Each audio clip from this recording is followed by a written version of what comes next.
सबसे पहले सभी ऑटो वाले भाइयों को दशहरे की, नवरात्रों की, दिवाली की, छठ की और भी जितने बहुत सारे त्योहारों का मौसम है, सबकी बहुत बहुत शुभकामनाएं। और भगवान आप लोगों को खूब खुश रखे, आपके परिवार को खुश रखे, स्वस्थ रखे आप सब लोगों को और खूब तरक्की दे।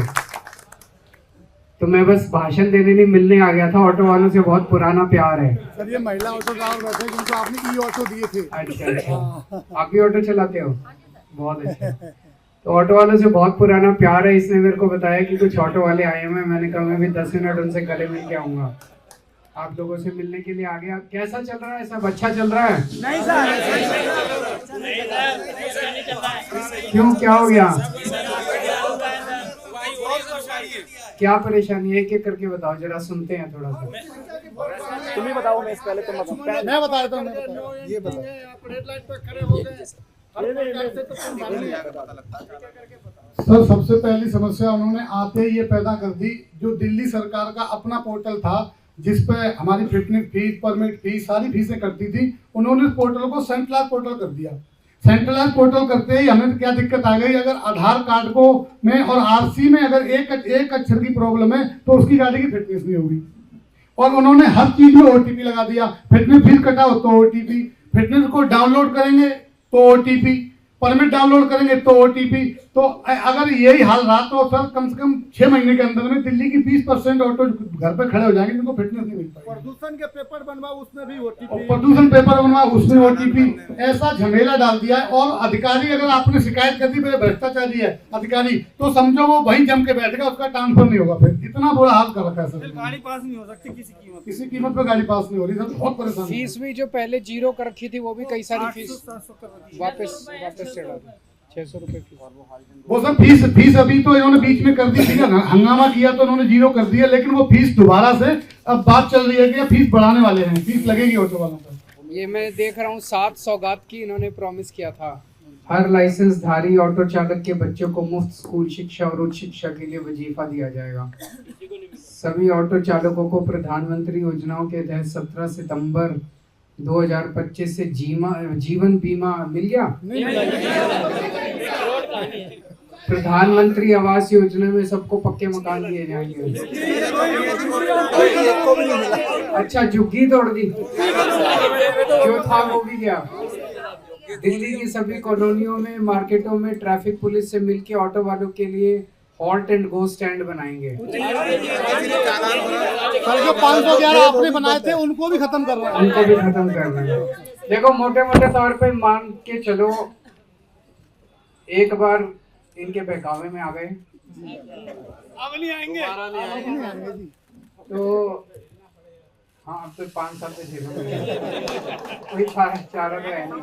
सर एक और समस्या है। और एक और समस्या है कि जैसे जो आपने 511 ऑटो स्टैंड बनवाए थे, अब वहां पे ट्रैफिक पुलिस क्या कर रही है कि आप हॉल्ट एंड गो के सामने खड़े हैं तो ठीक है, हल्का सा भी अगर आप पीछे खड़े हैं तो पुलिस चालान नहीं करती है, सीधा फोटो खींच के ट्रैफिक कंट्रोल रूम के पास भेज देती है और उसका चालान ऑटोमेटिक जो एड्रेस पे आ जाता है। और इस प्रकार से सारे ऑटो ड्राइवर्स दुखी है क्योंकि उसको पता ही नहीं चलता कि मेरा ये चालान कब हुआ था। तो ये बहुत बड़ी समस्या सर, ये मतलब चर्चा करने लायक। बिल्कुल। तो हमें याद है जब 2013 में पहली बार चुनाव लड़े थे तो कांग्रेस से भी आप लोग इतने ही परेशान थे और मैं आप लोगों के बीच में आता था। वो वक्त ऐसा था जब ऑटो वालों की कोई बात नहीं करता था, विलेन बना रखा था। कहते थे ऑटो वाले चोर, ऑटो वाले डाकू, ऑटो वाले लूटते हैं, ये करते हैं, वो करते हैं। मैंने रामलीला मैदान में आप लोगों की रैली में आया था, तो मेरे को कई मिडिल क्लास वालों ने बोला कि आप तो ऑटो वालों से मिले हुए हो, आप जितना ऑटो वालों के बीच में जाओगे आपको वोट नहीं पड़ेंगे। मैंने हर कॉलोनी में जाके समझाया था लोगों को कि अगर ये चोर होते, लुटेरे होते तो इन्होंने बड़े बड़े मकान बना लिए होते।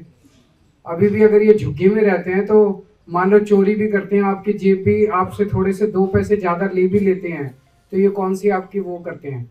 और ये इसलिए करते हैं क्योंकि पूरी व्यवस्था खराब है। आप इनको उचित दाम दो, सही मीटर दो, सही ये ईमानदारी से। कौन ऑटो वाला ईमानदारी से नहीं चलना चाहेगा? किसकी सब कोई झकझक थोड़ी करना चाहता है सवारी के साथ, सवारी तो भगवान है हमारी, चलने नहीं देते ना है ना। सारे ट्रैफिक पुलिस वाले तंग करते हैं, ट्रांसपोर्ट वाले तंग करते हैं, 5 नंबर वाले तंग करते हैं, तब हमें उल्टे सीधे।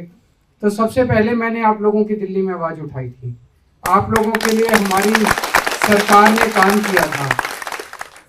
10 साल हमारी सरकार रही, मैं आपको नहीं भूला, एक बार आप भूल गए मेरे को। तो अब अपने को 5 साल इंतजार करना पड़ेगा। इन्होंने तो घर भी नहीं छोड़े, बहुत तकलीफ होती है जब देखता हूँ मैं झुग्गियां तोड़ रहे हैं, बुलडोजर से तोड़ रहे हैं, बच्चे सड़कों के ऊपर आ गए, उनकी किताबें कापियां सारी बुलडोजर के नीचे खराब हो गई। मतलब झुग्गी वालों को पता नहीं इन्होंने क्या क्या इस बार लालच दिया था, पैसे दिए, ये लालच दिया, वो लालच, वही मकान, जहाँ झुग्गी वहीं मकान का वो दिया था। ये क्या पता था जहाँ झुग्गी वहाँ मैदान बना देता अब जहाँ झुग्गी वहाँ मैदान हो गया सर। हाँ, जहाँ झुग्गी वहाँ मैदान हो गया, इन्होंने जहाँ झुग्गी वहाँ मकान का किया जा रहा। तो अभी थोड़े दिन इंतजार करना पड़ेगा, उसके बाद आप सभी लोग एक बार दोबारा थंपिंग मेजोरिटी के साथ अपनी सरकार को वापस लाओगे।